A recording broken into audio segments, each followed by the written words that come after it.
Good afternoon, everybody. My name is Donna Thiesel, and I'm your host of Donna's Edge Talk Show, where truth matters. Thank you so much for watching every day, Monday through Friday, beginning at 1 p.m. Central Time as I get to ride home with you in the afternoon. You can find us on television, syndicated on Abundance Television, found on Roku, Apple TV, and Amazon Fire. And don't forget the podcast on thenewscasters.com. All the social media sites, we appreciate every single way you listen to us. Probably the oldest is Facebook. Yeah, I've been doing that for a number of years. Facebook.com/D Thiesel. Oh, and another thing, if you'll go in up to the search option and just type in Donna Thiesel Talk Show, you're going to be able to go back to all the way back a long time ago. I'm talking about as far as Facebook was concerned. So you'll be able to see some shows actually from Charlotte, North Carolina there as well. But again, thank you so much for watching. Got AP Steadham with me. AP has been with me for a long time, number of years, and I don't even want to take sports from anybody else, only AP. Because AP searches for the truth, and it actually works for you. So, you know something, AP, I tell people all the time, our audience is my boss. And right. Your boss too.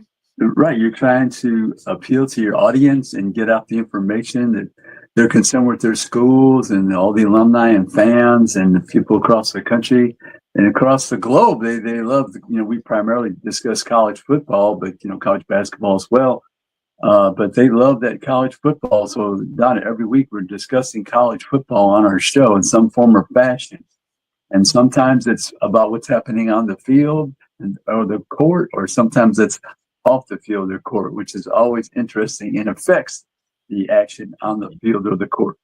Oh, absolutely. I wanted to mention, too, you can continue to send emails. We appreciate that. Donna@DonnasEdge.com, Donna@DonnasEdge.com.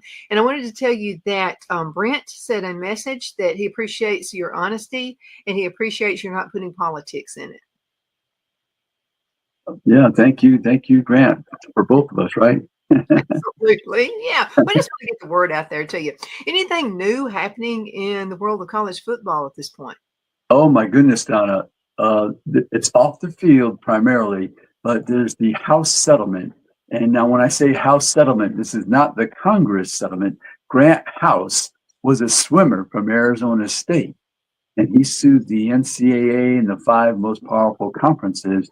And this is, I think, years ago, maybe it's within 2021, maybe even before. But anyway, they finally settled. There was a judge in Berkeley, California, who had jurisdiction and was making the final decision. So it's a $2.8 billion, Donna, that's what it'd be, $2.8 billion settlement. Right. And that not only includes the athletes now concerning their name, image, and likeness, but also athletes playing that were on the field from 2016 to 24. So it's retroactive to some degree. So that means that the schools now can pay the athletes directly for their name, image, and likeness. And the maximum amount they can disperse or allocate is $20.5 million per school. $20.5 million per school. Now, you're saying, is that all? Well, there's all these third-party deals that can be made as well.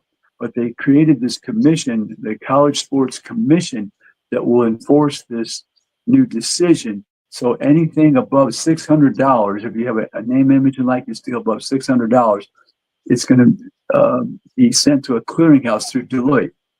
So I don't know how this is going to happen, Donna. When you figure that there's 200,000 athletes, 350 schools in just Division One. Excuse me, and the NCAA has 500,000 athletes at 1,100 schools. So that Deloitte, that's quite a task. Donna, if you think about it, they're going to have to review all these deals above $600. Well, how are they going to keep that fair? Well, hey, that's a good question. Perfect question. Perfect timing, Donna. What's your question? They're supposed to be able to evaluate market value. But my question was, Donna, if you're Ohio State and you have as much money as anyone, and you're in Columbus, Ohio, you're in Los Angeles, you're USC, UCLA, you're in Atlanta, Georgia Tech or something. What is market value in Columbus, Ohio, when you're trying to attract a player, the same player that's looking at a school in Los Angeles? Market value there is much higher.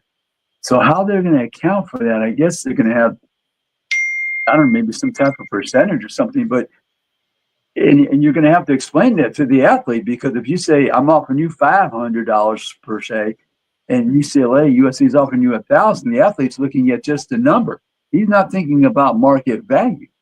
Mhm. So that's kind of a glitch that I'd like to ask somebody how that's going to be adjudicated. Market value. If you're Ohio State with a lot of money, I'm using Ohio State because we know they have a lot of money in Michigan, let's say, for instance. How are they going to use that against you if you're telling them the market value is below the value at some other school in a big city with a higher valuation? So that's going to be interesting to me. But hopefully somebody has figured this all out, Donna, where it makes sense, and they've had the different scenarios where there's not an advantage, because that's why they're coming up with this system to slow down the spread of all this money, where it's 20.5 million, like I said, but there's going to be third parties having other deals as well. So, but Well, I mean, it's the difference too, is as far as the cost of living in each town, because I mean, the cost of living in Abbeville, South Carolina is much lower than it would be in Atlanta, Georgia, just 2 hours away from us. And this is another scenario. So back in the 1970s, my cousin Steve is a year older than I am. We were kind of like brother and sister growing up. And so he landed this job right after he got out of college. And he said, I'm going to be making $1,000 a month. Now, that was a lot of money now back in the 1970s, about 1978, 79 or so. And so we were just like, oh, wow, man, this is so cool. You're going to be able to take me out for a steak dinner and all that, you know, how kids are. And he was so excited until an apartment, a rundown Roach Motel apartment, right. back in that day was $500 a month. And he said, I'm not making anything at all. No, yeah. Sticker shock. Yeah, cut into his income there. So this is going to be fascinating. We'll probably get some clarification down the road, since it's all just happened. This all just happened. So there's a couple of questions I have to find out those answers just to satisfy my curiosity. Because you think of those things, you know, and somebody young and excited may say, well, I'm going to go ahead and take it. I know I'm not going to be making much right now, but I'm taking it just to get my foot in the door. Right. Do you need to, or do you need to wait? I mean, you know when to hold them, you know. Know when to hold them. So, those are just questions. Right. Yeah. So this is a monumental movement in college athletics, Donna, and it relates to college football, because the money that will be allocated to the football, Donna, of the 20.5 million, it's probably going to be, and I'm using this as a minimum, I would say 70%, probably more, of the 20.5 million will be dispersed to the football players. Yeah. And then the rest, there'll be a high portion of that remaining, let's say 30%, to the men's basketball, women's basketball. Then you have baseball, gymnastics, all the other Olympic sports. Mm-hmm. So they'll share, but it won't be as high a percentage as football, of course, obviously, because that's the sport that generates the most money. Yeah, but still, even with that, though, I mean, that doesn't, to me, I mean, that's a lot of money in my world, but I'm just telling you, when it comes to this situation, that's not a lot of money, is it? Yeah. I don't know, Donna. We're going to find out. For instance, we've seen in the past that gymnasts, they can command more money, much more money than just a football player. Yeah. So I don't think that's going to be affected. I think if there's a popular gymnast with a big influence in her social media, or a women's basketball or baseball player, softball player, track and field, whatever the sport, if they have that recognition, they're being compensated proportionally to their influence in the market. Mm-hmm. And then you have maybe sponsors, maybe Wheaties comes in, decide they want to sponsor AP Steadham. I mean, you know, yeah, they've got that coming along. Right. Yeah, so that's going to happen. But this is something that is a drastic change. We know the last 4 or 5 years we've had, you know, I think 10 years ago we had the total cost of attendance. That was athletes were being paid. Then the Alston decision. Then they always had the Pell Grants. That was money that was available for student athletes. So athletes have been being paid quite a while, but not to this degree. And the athletic directors and the presidents and all the institutions, they wanted to, in essence, cap the revenue that was being shared. So that's 20.5 million, and approximately about 25%, Donna, of the sponsorships, the ticket sales, the media rights. Yeah, that's how they came up with that figure. It was approximately 22%. So schools, they're going to always whine about not having money, yet they're paying a coach $13 million. Right. So they're always going to tell you that, like you're supposed to believe them and swallow some of the nonsense they try to peddle. So, but the day of reckoning has come, and now the athletes, they have this decision, and the schools have to follow this decision. They came up with this College Sports Commission. They hired somebody from Major League Baseball. I guess it's from Major League Baseball. I don't have his name in front of me at the moment, but I think he was from Major League Baseball and involved in that sport. So Major League Baseball, Donna, that's a sport with a lot of money. Probably the most, it's a lot of money in baseball. Yeah. Man, it's different. And we're living in the history of that happening right now. Yeah, it's amazing. All this is, and then you have to coach your sport. So you have to have some money people on your staff to, in the NFL, they have what's called a capologist, meaning they understand the salary cap.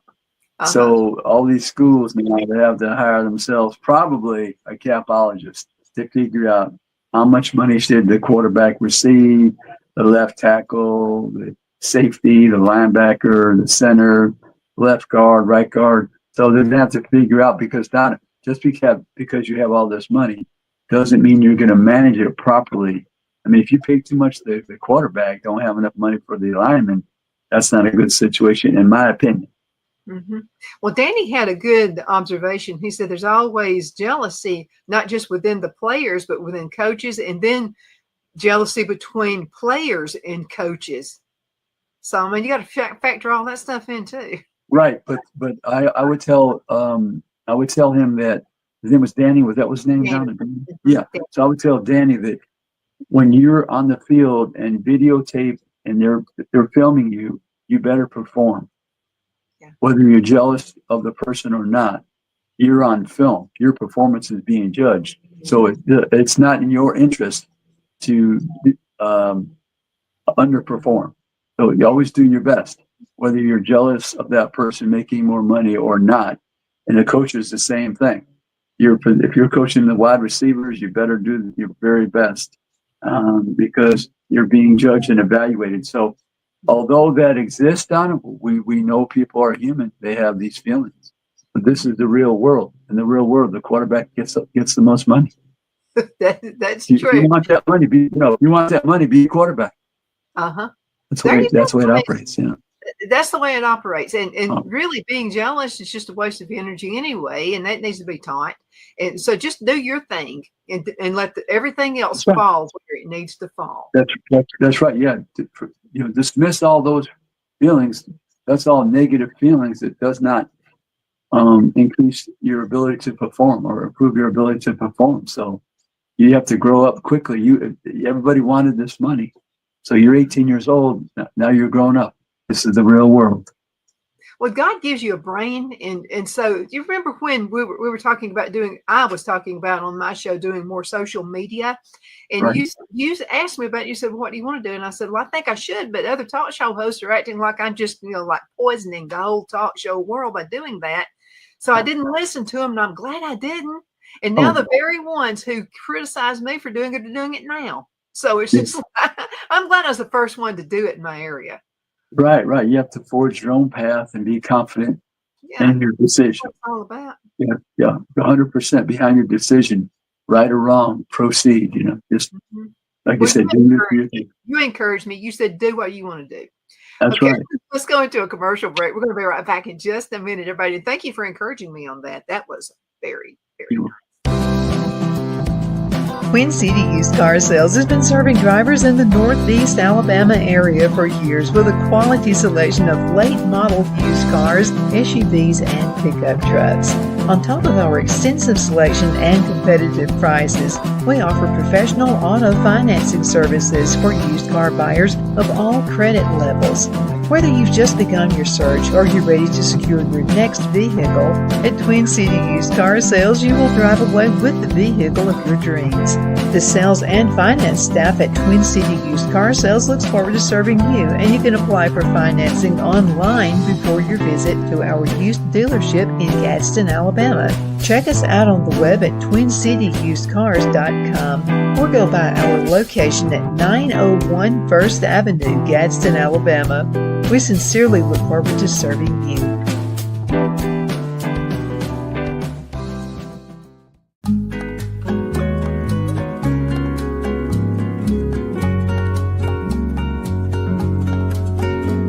At Lamone's Mexican Restaurant, located in Henniger, Alabama, and voted Best Mexican Restaurant of DeKalb County, Alabama 2020, we're here to serve you with authentic Mexican cuisine. Order easily online by going to lamonsmex.com or call 256-657-3999 to place your order. We're open Sunday through Thursday 11 a.m. to 9 p.m. and Friday and Saturday 11 a.m. to 10 p.m. Whether you're celebrating a cozy date night for two or a celebration for a crowd, at Lamone's you'll love our atmosphere and friendly servers. Thank you for dining with Lamone's Mexican Restaurant.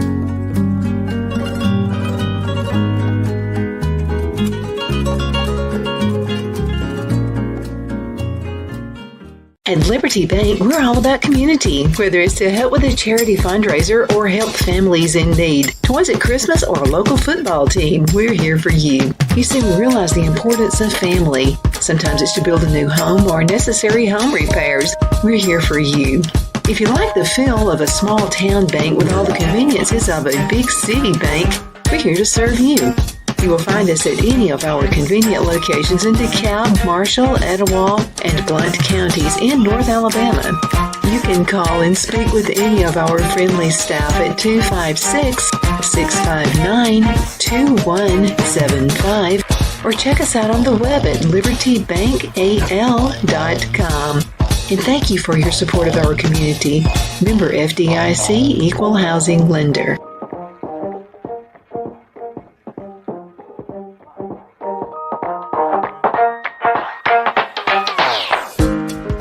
I'm excited to announce our Christmas extravaganza is finally here. Get this season's flannel sheets for as low as $59.98. They won't last long, so get them while you can. Our famous My Slippers, they haven't been on sale for over a year. Regularly $119.98, now only $59.98. Our 6-piece towel sets are back in stock with extremely limited quantities, only $29.98. With hundreds of MyPillow products, there's something for everyone on your Christmas list. Bathrobes, duvets, quilts, down comforters, and so much more. So go to MyPillow.com or call the number on your screen. Use your promo code to save on all MyPillow products. For example, flannel sheets for as low as $59.98, or our 6-piece towel sets, just $29.98. But that's not all. I'm extending our 60-day money-back guarantee until March 1st of 2025. Plus, all orders over $75 or more ship absolutely free. The only place I buy my beef is Lone Tree Ranch in Collinsville, Alabama. Their cattle is born and raised on their ranch, grass and grain fed, and you can feel confident when you serve your family and friends because their beef is all natural and no antibiotics or hormones are added. You can buy whole beef or perhaps go in with family or friends and buy half. Their customer service is number one as they take care of the delivery to their local processor and can deliver to your home for a small added fee. They also offer herd replacement heifers. I always call Lone Tree Ranch in Collinsville, Alabama for my beef specialty recipes and cookouts, and you can too.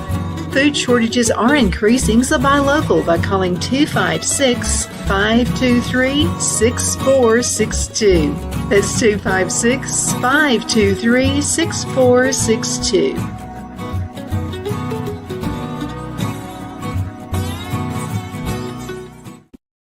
We're back. My name is Donna, and I'm your host of Donna's Edge Talk Show, where truth matters. Thank you so much for watching every day, Monday through Friday. And some of you listen on the weekends because you can go to YouTube, and you can, just like we were talking about before we went into break, you can go to YouTube.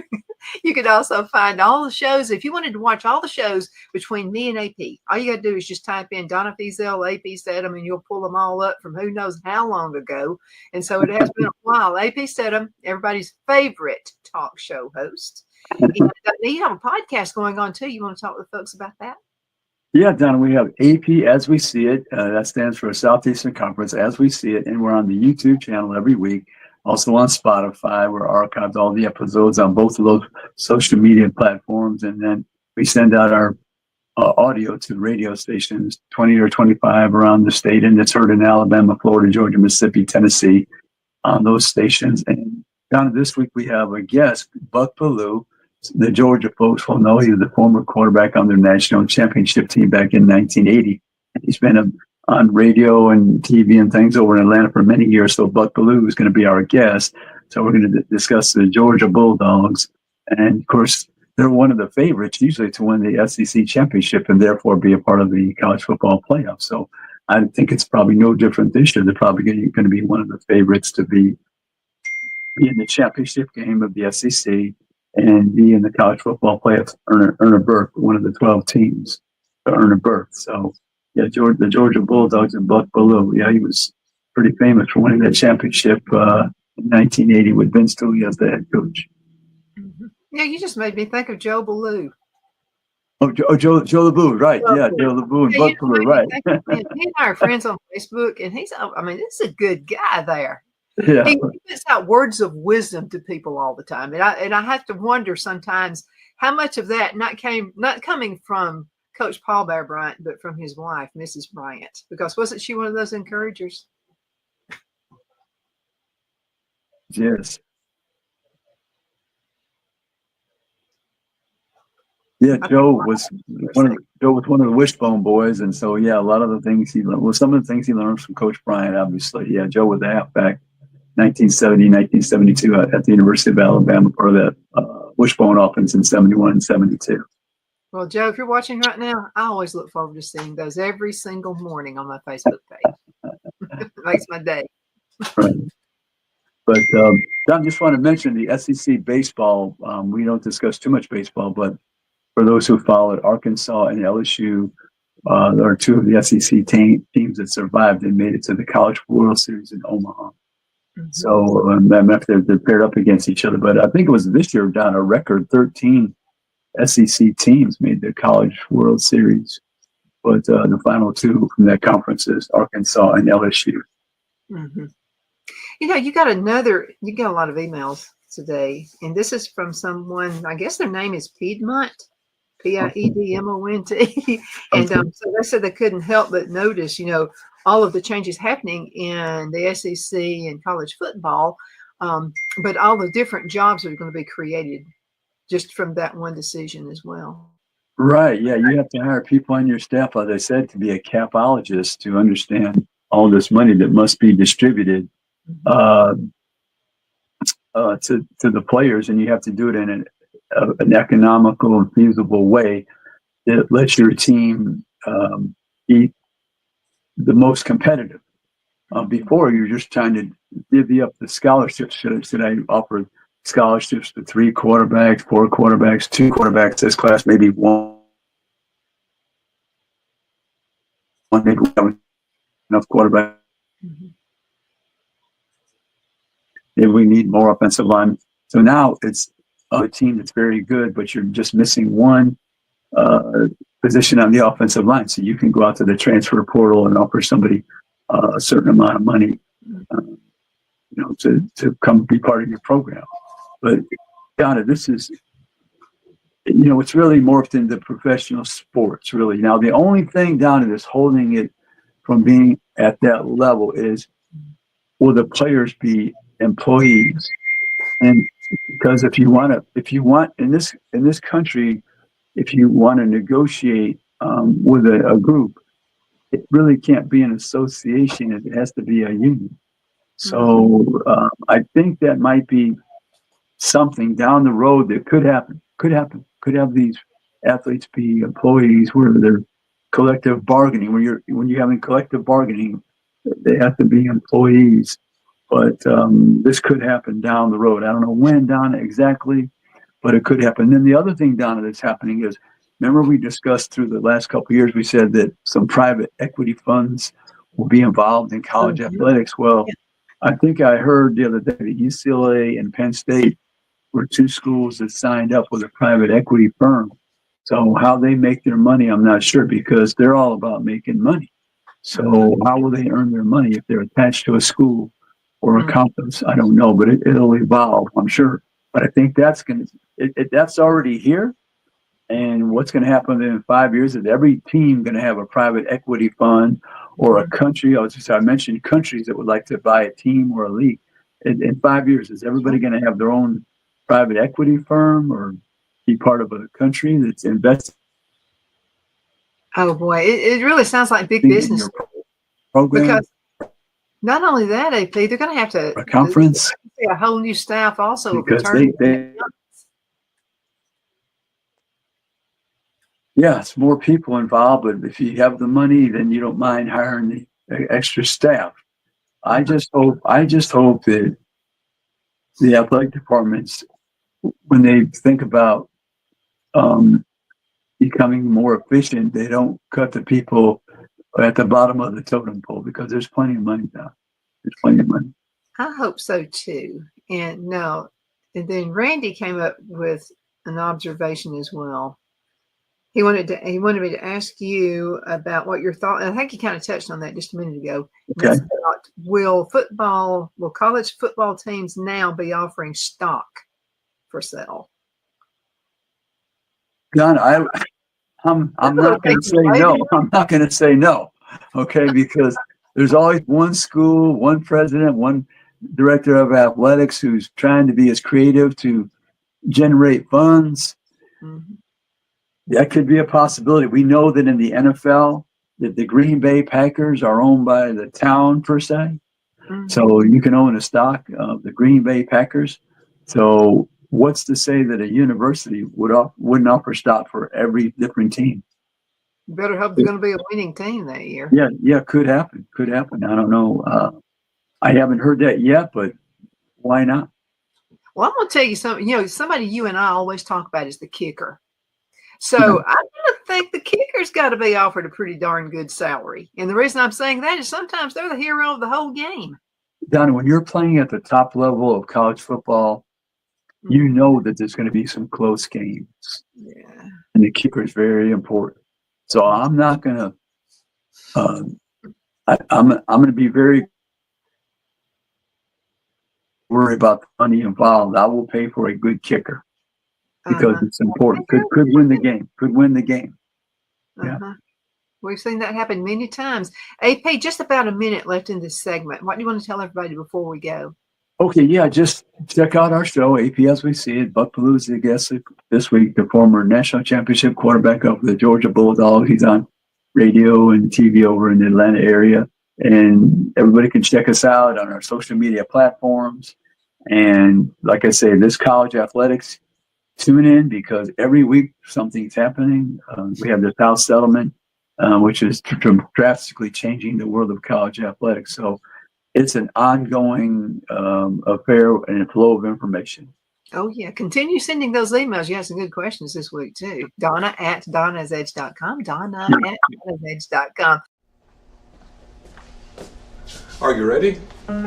We all wonder what tomorrow will bring, but the future lays itself at the feet of the prepared and surrenders to the will of the persistent. It's not easy, but today shapes you so you can shape tomorrow. With Northeast Alabama Community College, when the future asks if you're ready, you can answer yes. Begin your future at Northeast Alabama Community College.